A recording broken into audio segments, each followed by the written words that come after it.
Your Money and Your Brain by Zweig. Welcome to yourbooksummary.com. Understanding economics and investing is important, but it's not just about being rational and working hard. Research shows that simply having knowledge and putting in effort doesn't always lead to success in investing.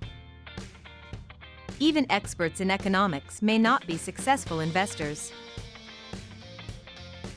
Successful investing involves more than just understanding the numbers.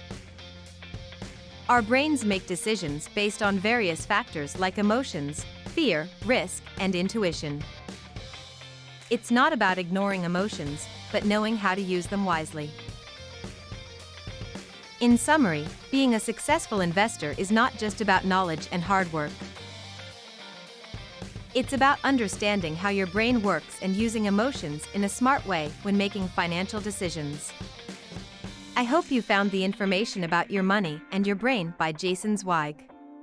If you're interested in learning more about the book, stay tuned for the next part of this series where we'll dive into the next section. Thanks again for watching, and I will see you in the next video.